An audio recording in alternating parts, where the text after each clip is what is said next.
जय गुरुदेव। मेरा वंदगी आप सभी के अंतःहृदय में उपस्थित परमपिता परमेश्वर के अभिन्न अंश परम निर्मित परब्रह्म को मेरा प्रणाम है। मैं प्रणाम निवेदित करता हूँ आप सभी के अंतःहृदय में उपस्थित परमपिता परमेश्वर के अभिन्न अंश को। साथियों, चलिए हम लोग कक्ष को आगे बढ़ाते हुए हम लोग मैथ्स पेडागोजी की ओर चलते हैं। That is the pedagogical issue of mathematics. This is an important part. This is an important topic as per examination view of CTET examination. समय को बर्बाद ना करते हुए हम लोग मैथ्स पेडागोजी की ओर प्रवेश करते हैं। साथियों, मैथ्स पेडागोजी और पेडागोजिकल इशू ऑफ मैथमेटिक्स के अंतर्गत शिक्षा में इनका बहुत बड़ा योगदान होता है। अब हम यह देख पाते हैं कि जिन बालकों में अगर शिक्षा का स्तर अच्छी होती है तो वह ज्ञान को अच्छे तरह से फलीभूत होकर प्राप्त कर पाते हैं। साथियों, गणित क्या है, इसकी प्रकृति क्या है? तो गणित और उसकी प्रकृति और उसके उद्देश्य को अगर हम अच्छे तरह से जान जाए, और वैसे हमारे प्रथम जो चैप्टर है वो गणित प्रकृति, गणित का अर्थ, प्रकृति, वह उनका उद्देश्य से संबंधित आज की कक्षा होगी। इसमें से ज्यादातर जो सवाल पूछी जाती है वो हमारा गणित शिक्षण उद्देश्य से पूछा जाता है। अगर हम भली भांति इसे आपको परिचित करा दें तो इस टॉपिक से आपका एक भी प्रश्न आपके एग्जाम में नहीं छूटेगा। चलिए साथियों, हम लोग शुरू करते हैं गणित पेडागोजी। गणित में बाल विकास से संबंधित तथ्य। गणित की जहां तक बात है साथियों, तो गणित एक मानव निर्मित, सुनियोजित, सुसंगठित, यह एक क्या है तो गुण है, अर्थात विज्ञान है। गणित एक मानव निर्मित, सुनियोजित, सुसंगठित और सुनिश्चित विज्ञान है जिसका आधार तार्किक चिंतन, लॉजिकल थिंकिंग और अंकात्मक समस्याओं से है। साथियों, गणित की निर्माण मानवों के द्वारा उनके वातावरण में होने वाले गणात्मक पक्ष की जरूरत को प्राप्त करने के लिए, जरूरत को फुलफिल करने के लिए, उपलब्धि देने के लिए गणित का निर्माण हुआ है। वास्तव में गणित जो है ज्ञान का ज्ञानात्मक पक्ष से संबंधित है। ज्ञान का गुणात्मक पक्ष से, गणनात्मक पक्ष से तात्पर्य हमारा क्या है? It is a quantitative aspect in which we find out the sense of quantity of any object or quantity of any aspects. In hence, mathematics is the systemized, organized and well-defined branch of science which is totally based on logical thinking and quantitative, it is a quantitative aspects of the numerical aspects. साथियों, हमारे बहुत सारे ऐसे मनोवैज्ञानिक हुए जिन्होंने गणित को अपने अपने शब्दों में इनकी व्याख्या करने की कोशिश की है। हमारे हॉगवेन जो है वो कहते हैं mathematics is the mirror of civilization. Hogben कहते हैं mathematics is the mirror of civilization. वहीं गॉस महोदय कहते हैं कि mathematics is the queen of science. Hogben के अनुसार यह संस्कृति का दर्पण है। गणित क्या है? तो हॉगवेन के अनुसार संस्कृत की दर्पण है, संस्कृति की दर्पण है। और गॉस के अनुसार अगर देखें तो कहते हैं यह विज्ञान की जो है रानी है। इस प्रकार से हमारे बहुत सारे और भी मनोवैज्ञानिक हुए जिन्होंने गणित को जो है अपने शब्दों में व्याख्या करने की जो है बहुत बेहतरीन कोशिश की है। साथियों, मानव निर्मित का तात्पर्य हमारा यहां पे यह है कि जब लोगों को किसी संख्या पर, कोई क्वांटिटी पर, ज्ञान के ज्ञानात्मक पक्ष पर अवधारणाएं नहीं थी तो उनके बीच में आपसी विवाद बनी रहती थी। उसी आपसी विवाद को खत्म करने के लिए मानवों ने गणित का निर्माण किया, लॉजिकल थिंकिंग का निर्माण किया, जो उनके समायोजन, जो उनके संसाधनों को क्या करता है, तो उनके अनुरूपण जो है उनका हस्तांतरण में काम करता है। बात समझ रहे हैं साथियों? यहाँ पे हमने डेफिनेशन के तौर पे संगठन का बात किया है। यहाँ पे वास्तव में साथियों गणित क्या है, तो गणित एक संगठित रूप है। गणित किसकी संगठित रूप है, तो अक्षर की संगठित रूप है, चिन्हों की संगठित रूप है, जो प्रत्यय है उससे संबंधित उसका संगठित रूप है, उनकी कलाओं का संगठित रूप है। साथ ही साथ यह एक सुनिश्चित विज्ञान भी है। सुनिश्चित विज्ञान का तात्पर्य साथियों हमारा ये होता है कि ये जो सुनिश्चिततापन है, ये पूरे उस मानव के प्रभूमि में हर जगह पे यह समान स्थिति में रहती है, समान स्थिति में विद्यमान है। अतः साथियों हम कह सकते हैं कि गणित एक मानव निर्मित, सुनियोजित, सुसंगठित विज्ञान है, जिसका आधार क्या है, तो जिसका आधार हमारा क्या है, तो लॉजिकल थिंकिंग है। लॉजिकल थिंकिंग का तात्पर्य हमारा तार्किक चिंतन से है, क्योंकि कुछ भी अवधारणाएं जो निर्मित है गणित शिक्षण के तहत, गणित विषय के तहत, तो वो क्या है, तो लॉजिक पे बेस्ड है। साथ ही साथ यह ज्ञान का एक गणनात्मक पक्ष है। इसलिए हम दूसरे परिभाषा की ओर अगर देखें तो गणित वह गणनात्मक पक्ष है जिसमें चिन्हों, उससे संबंधित प्रत्ययों, जो एक्सियम है, उसकी यह विज्ञान है। समझ में आ रही है साथियों? हॉगमैन के अनुसार उनकी जो पुस्तक में जो उन्होंने लिखा है कि mathematics is the mirror of civilisation, यहाँ पे कहने का तात्पर्य हमारा यह है साथियों कि अगर जिस सिविलाइजेशन में गणित की भूमिका अहम रहती है तो उसको उतना ही क्या कहा जाता है, उसको उतना ही जो है समृद्ध माना जाता है। इसलिए कहते हैं, इस समृद्धता के कारण हॉगमैन महोदय कहते हैं कि mathematics is the mirror of civilisation, अर्थात संस्कृति की जो है क्या है, तो दर्पण है। बात समझ में आ रही साथियों? गणित विज्ञान की शाखा है और ये उस तरह वर्क करती है जैसे कि एक दाम्पत्य में एक पति और पत्नी का जिस प्रकार से रोल होती है, उसी प्रकार से विज्ञान में गणित को उनकी रानी का संबोधन हमारे घोष महोदय ने किया है।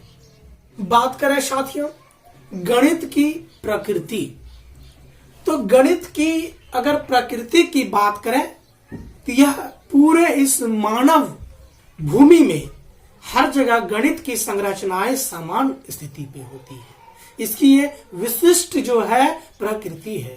गणित का आधार क्या है, तो यह तार्किक है, तार्किक चिंतन पर समावेशन है।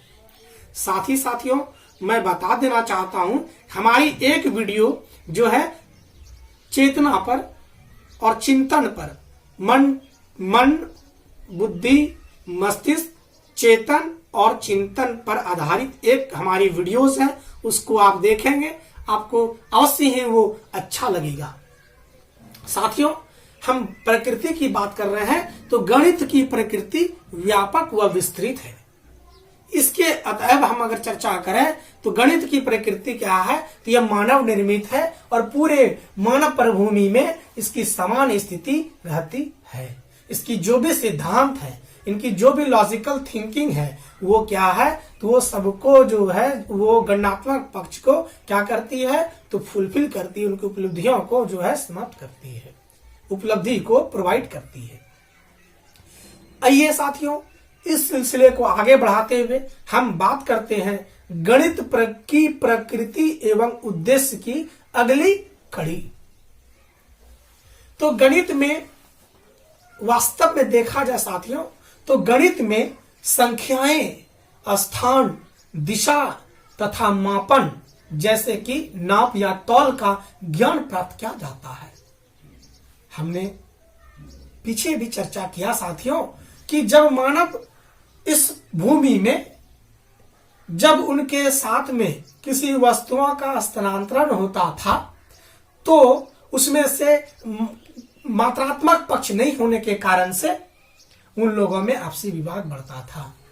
तब मानवों ने मिलकर, मानव समुदायों ने मिलकर यह तय किया कि क्यों न एक ऐसी पद्धति बनाई जाए कि सबों के लिए ये एक सम्मान हो जाए, ताकि हम उन लोगों के बीच में जो पारस्परिक जो संबंध, आलोचनात्मक संबंध होता था, निरात्मक संबंध होता था, उनको जो वो खत्म कर सके। अतः इस चीज को देखते हुए गणित को जो है क्या कहा गया, ये संख्याओं का भी विज्ञान कहा गया। गणित का संबंध संख्याओं से है, स्थान से है और दिशा से है, साथ ही साथ किसी वस्तुओं के माप व तौल के साथ में भी है। गणित है तो हम किसी वस्तुओं को नाप या तौल सकते हैं। अगर हमारे पास गणित की परिभाषाएं हैं, गणित की प्रकृति विद्यमान है, तो ही हम एक दिशा को कह सकते हैं, एक दिशा को तय कर सकते हैं, एक दिशा के बारे में उसकी विस्तृत जानकारी हम दे सकते हैं। It is possible only when we have the ideas about the numbers, space, direction or the measurement, which is the leading factor of the natures of the mathematics. बात साथी आपको समझ में आ रही होगी। उदाहरण के तौर पे देखें तो कालांतर में जो व्यक्ति विशेष लोग सामानों का हस्तांतरण करते थे, जैसे किन्हीं को चावल दिया जाता था तो चावल के बदले में उनको कुछ दिया जाता था जो कि उनके अनुकूल नहीं हुआ करता था, तो उनके बीच में संबंध गड़बड़ हो जाता था। जैसे 1 किलो अगर चावल दिए तो वो हमको 5 रुपया भी के समय में देता है, तो ये उनके अनुसार नहीं है। लेकिन आज 1 किलो चावल का दाम हमें अगर 50 रुपया दे रहा है तो ये उनके समतुल्य है। This is equivalent to the price of the rice. अगर उस 1 किलो चावल के बदले में अगर हमको 2 किलो बाजरा दे रहा है, इट मीन्स, और वो हम एक्सेप्ट कर रहे हैं, तो it means it is equivalent to the price of the rice to the price of the bajra. बात समझ में साथियों आ रहा है? तो यहाँ पे 2 kg 3 kg की जो भी अवधारणाएं आई, तो यही तो संख्याएं हैं साथियों। अब कालांतर के ही बात कर लेते हैं। उस समय जब लोगों को कोई स्थान का परिप्रेक्ष्य अगर उनको प्राप्त करना होता था तो उनके पास गणित की शिक्षण नहीं थी। लेकिन हमारा भारत इस क्षेत्र में बहुत ही आगे था, क्योंकि उनके हवन काल में जो हवन की जो रूपरेखा तैयार की जाती थी वो गणित की संरचनाओं के आधारभूत से क्या था, लिप्त था। तो कहने का तात्पर्य वो जो स्थान है वो भी गणित से ही संबंधित था। आज अगर हम कोई वस्तु को, कोई जो जगह है, अगर उसको हम बेचते हैं तो वहां पे भी हमारे गणित की जो अनुभूतियां है, जो गणित की अनुग्रहित जो तर्क सम्मत चीज है, उनका हम लोग उपयोग कर पाते हैं।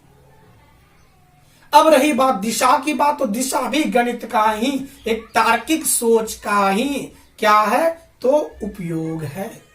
इस आधार पे हम कह सकते हैं कि गणित में संख्याएं, नंबर्स, स्थान, स्पेसेस, दिशा, डायरेक्शंस तथा मापन या तौल अर्थात मेजरमेंट का ज्ञान प्राप्त करने का साधन है। साथियों, गणित की इस सिलसिले को आगे बढ़ाते हुए हम ये कह सकते हैं कि गणित में अमूर्त प्रत्ययों की व्याख्या की जाती है। In mathematics it gives a detailed knowledge about the abstract concept. साथियों, अमूर्त प्रत्ययों का आधार क्या होता है, इस पे हम थोड़ा सा चर्चा कर लेते हैं। जैसे साथियों, हम कोई भी अनुग्रहित जो कार्य, जो अनुग्रहित जो संबंध, अनुग्रहित जो सिद्धांत को अगर आपके सामने में प्रस्तुत कर पाते हैं तो वह हमें क्या कहते हैं, हम उसे कहते हैं अमूर्त प्रत्यय कहते हैं। अमूर्त प्रत्यय जो है हमारा वो क्या है, तो अमूर्त प्रत्यय क्या होती है, यह it is based on the logical thinking. It is based on the logical thinking. Abstract अगर कंसेप्ट की बात करें तो यह क्या होता है, यह वैसे ठोस पदार्थ जिनके बारे में कुछ अगर चर्चा की जाती है तो वह हमारा मूर्त कंसेप्ट है, मूर्त प्रत्यय है। और अमूर्त प्रत्यय जो सिद्धांत, जो थियरीज, जो कंसेप्ट, जो लॉजिकल थिंकिंग, जो कि इमेजिन किया जाता है, जो अनुभव किया जाता है, उसको हम लोग अनुभव कैसा, तो अंतर तत्व के आधार पे जिनका हम लोग अनुभव करते हैं वही तो अमूर्त प्रत्यय को प्रदर्शित करता है। अतः हम कह सकते हैं साथियों कि गणित में अमूर्त प्रत्ययों की व्याख्या की जाती है।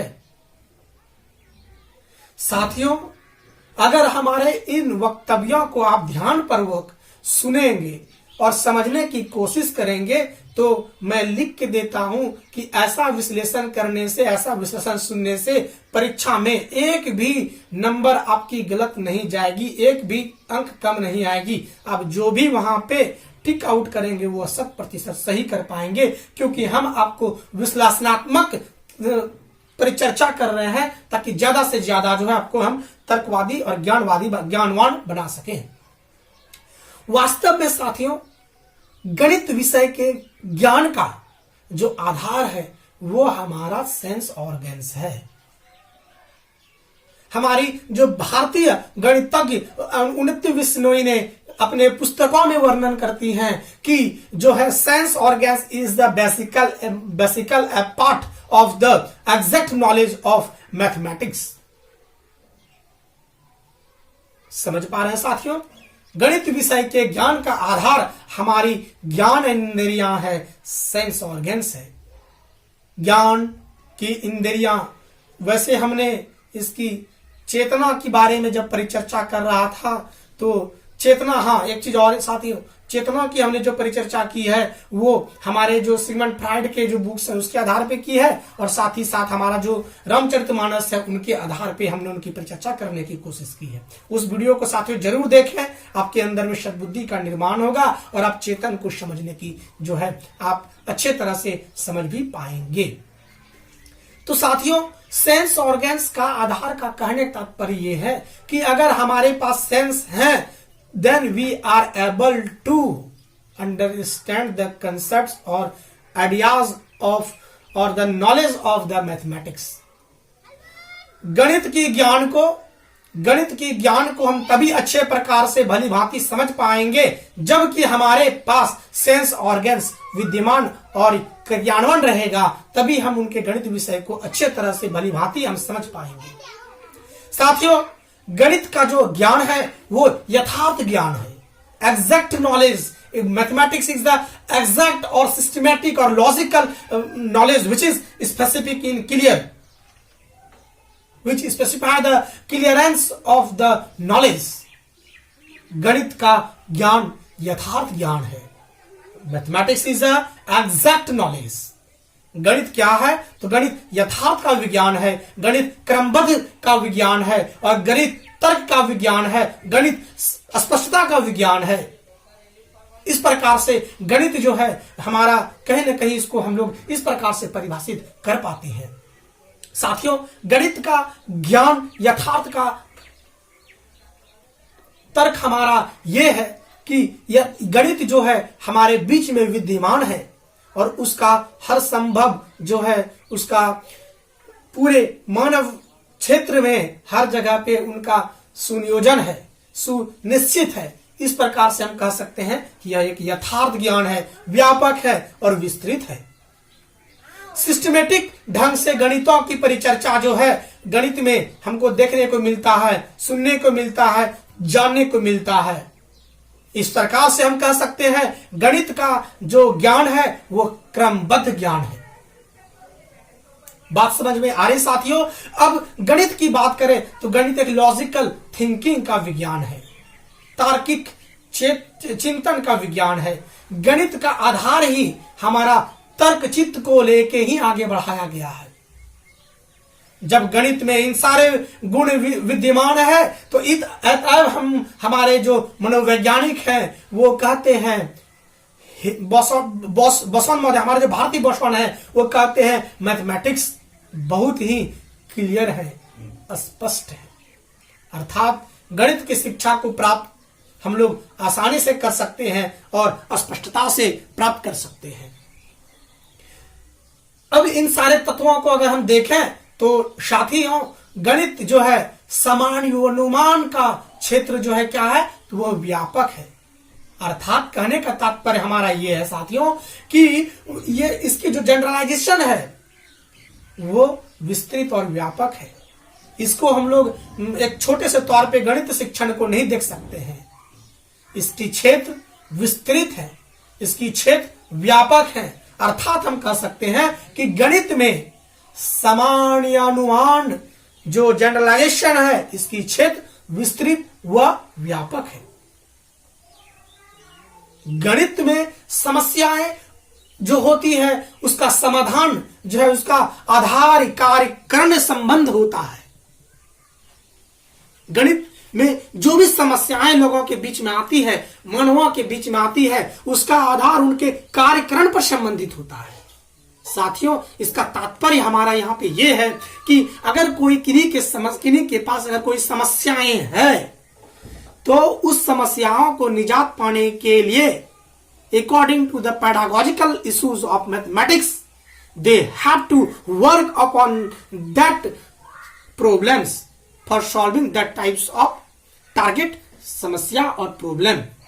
बात साथियों आपको समझ में आ रही होगी।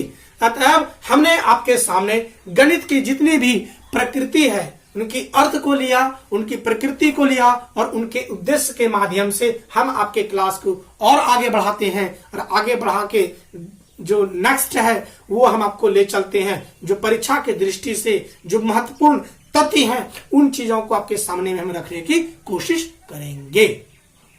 साथियों गणित शिक्षण के उद्देश्य को देखते हैं। हमने तो गणित के उद्देश्य को देखा, लेकिन अब गणित शिक्षण के उद्देश्य को हम लोग देखने की कोशिश करते हैं और समझने की कोशिश करते हैं। साथियों गणित शिक्षण एक ऐसी कला है जिनमें शिक्षकों को तर्क संगत और मनोवैज्ञानिक होना अत्यंत ही आवश्यक है।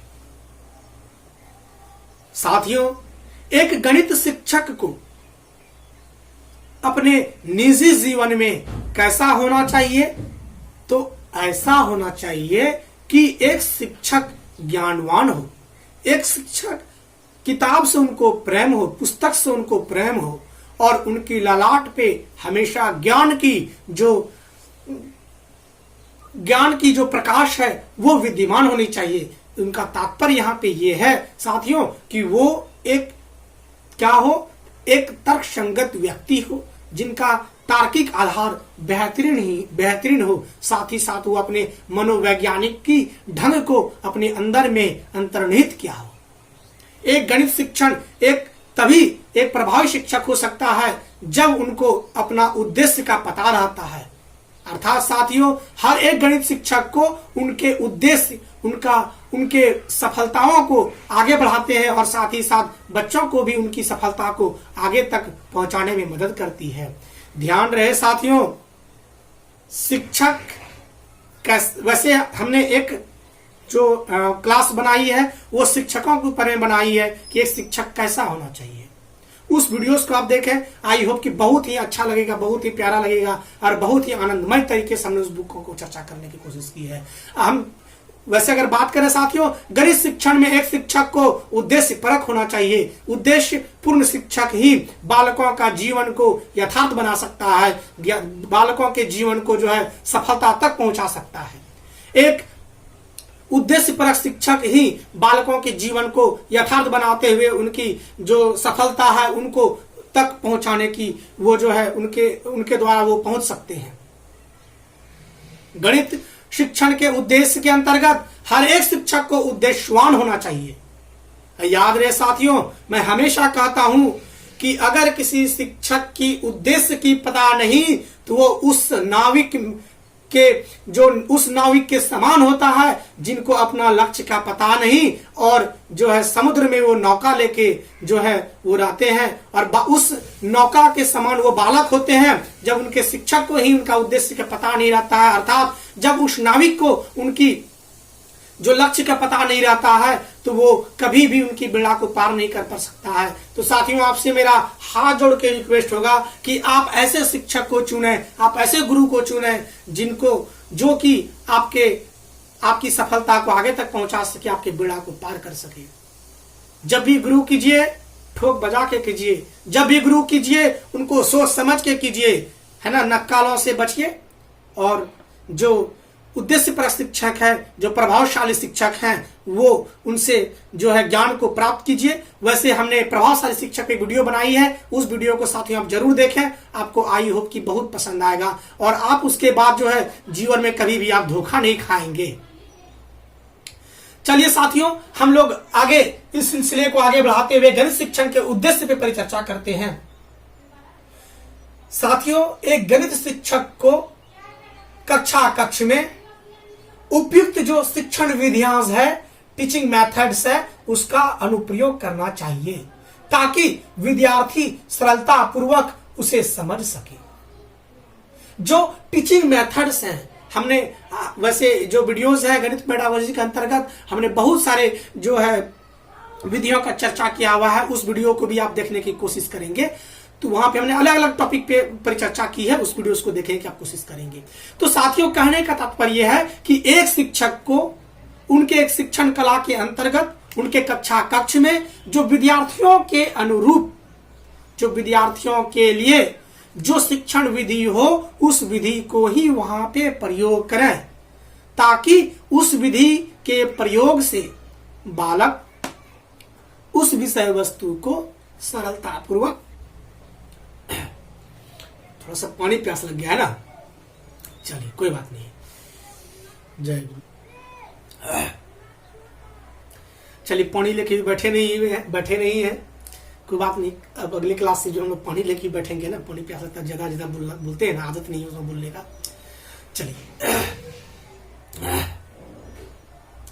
तो साथियों, कहने का तात्पर्य हमारा ये है कि एक शिक्षक को शिक्षण कला के अंतर्गत उनके पास सभी प्रकार के जो शिक्षण प्रविधियां हैं उनको आना चाहिए और साथ ही साथ वो शिक्षण प्रविधियां जो विद्यमान नहीं है वो अपने लॉजिकल थिंकिंग के आधार पे, तर्क चिंतन के आधार पे एक नए विधि का भी वो फॉर्मेशन बालकों पे कर सकते हैं और उनका उपयोग करके भी बच्चों के जीवन को साकार कर सकते हैं।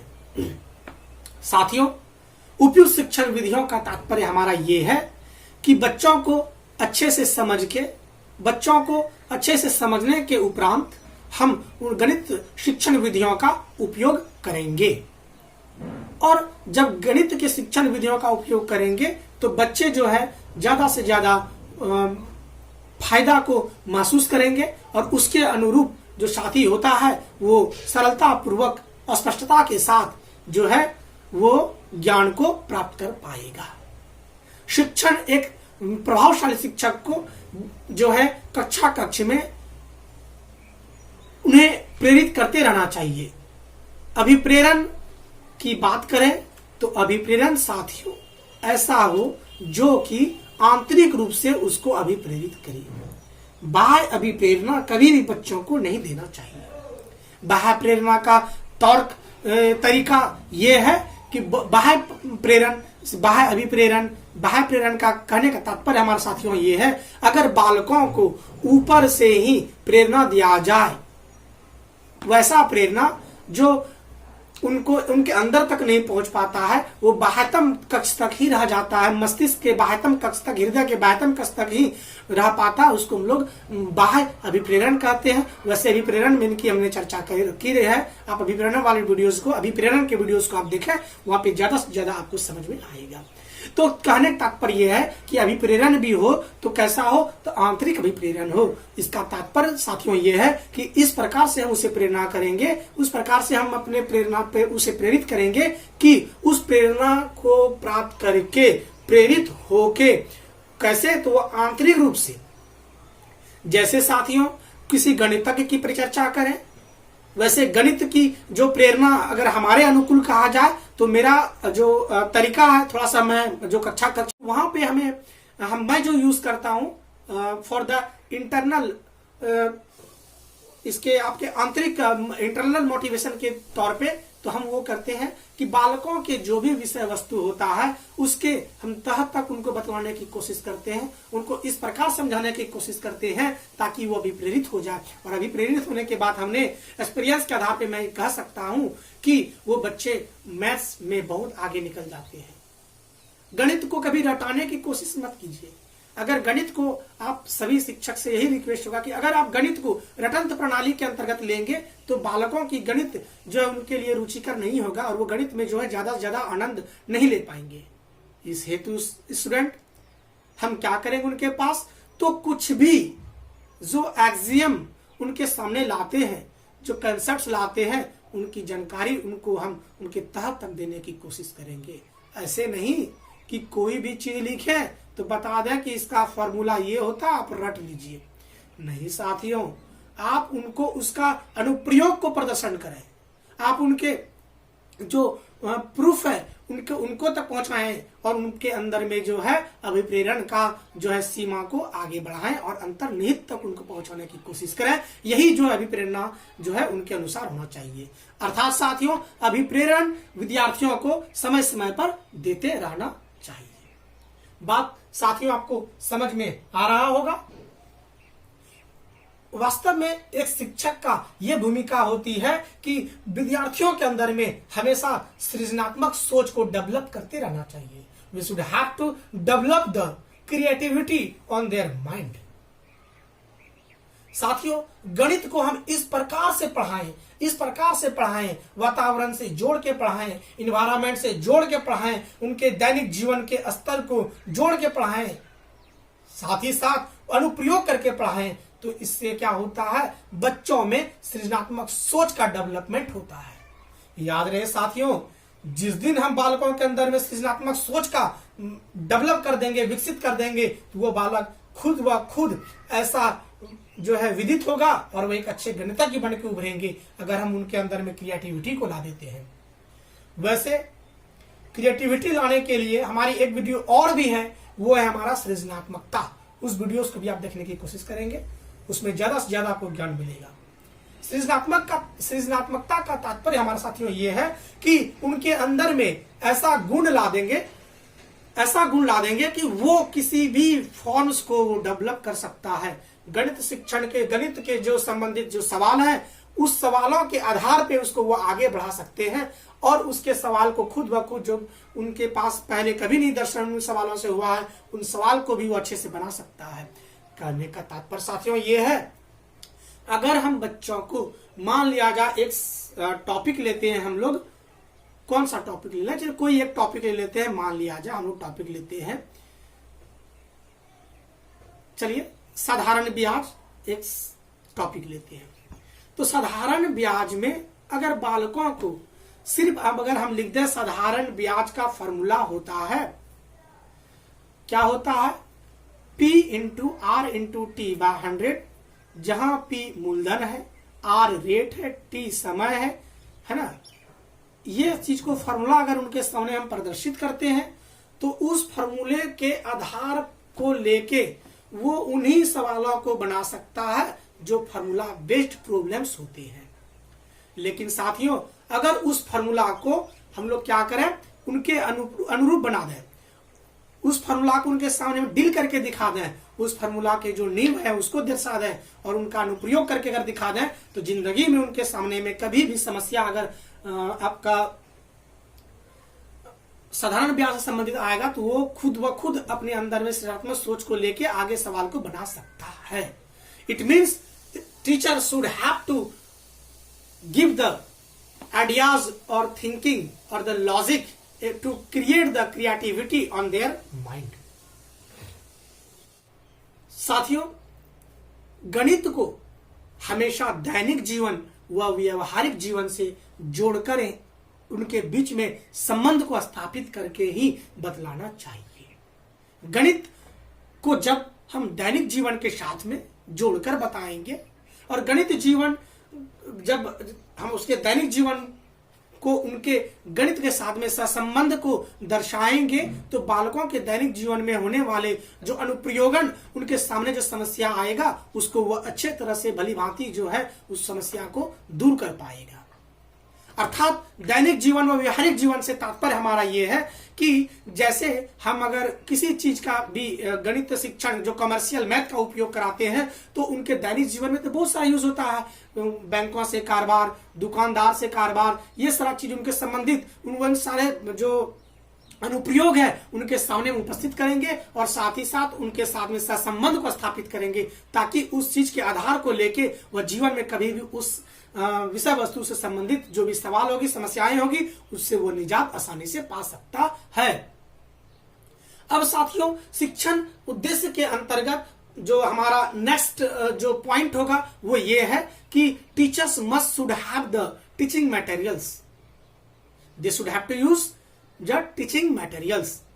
एक शिक्षक को कक्ष में समय समय पर जरूरत पड़ने पर उनके सामने जो टीचिंग एड्स हैं, जो टीचिंग एलिमेंट्स हैं, जो टीचिंग मटेरियल्स हैं, like the black board, the sketches on the black board, graph, हमारे चार्ट है ना, ये सारे चीज, ड्रिल्स पेपर, ये सारे चीजों का प्रदर्शन अगर हम जियो बोर्ड, ये सारे चीज का जब बच्चों के सामने उपस्थित कराएंगे, यूज करेंगे, तो बालकों में गणित शिक्षण के प्रति रुचि जगेगा और गणित शिक्षण को वो आगे तक बढ़ा पाएगा। अब साथियों, उपयुक्त जो शिक्षण सामग्री है उनके अनुरूपण उस कक्ष में उनका प्रदर्शन होते रहना चाहिए, जिनके आधार को लेके वो गणित शिक्षा में ज्यादा से ज्यादा रुचि को प्राप्त कर सके।